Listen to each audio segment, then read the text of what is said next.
स्वागत है आपका बी न्यूज नेशन में। मैं हूं आबिद हुसैन शेख। बीजापुर जिला प्रशासन की ओर से गांधी जयंती मनाई गई।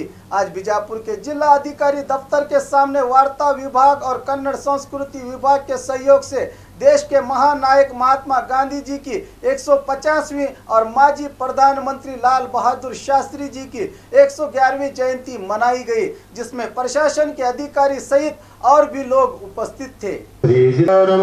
बिंदु संयोक्तम नित्यं ध्यायन्ति योगिनां कामदं मोक्षदं चैव मंगलम भगवान वीरो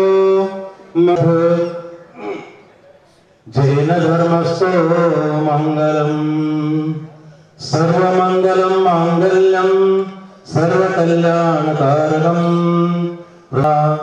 जैनम जयतु शासना जैनम सिद्धनतरु प्रणाम उपाध्यायाचार्यका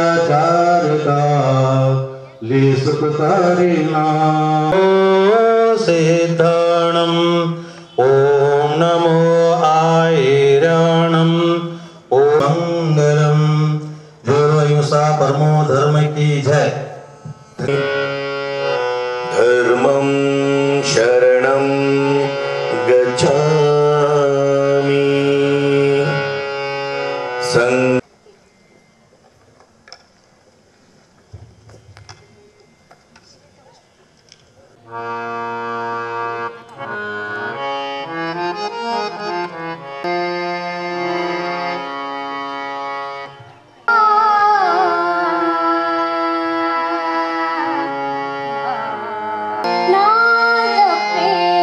और खबरों के लिए देखते रहिए B news nation. B news nation के लेटेस्ट न्यूज़ों को अपने मोबाइल में देखने के लिए यूट्यूब में बी न्यूज नेशन के चैनल के सब्सक्राइब आइकॉन को दबाएं और फिर बेल आइकॉन को दबाने पर आप लेटेस्ट न्यूज़ों को देख सकते हैं।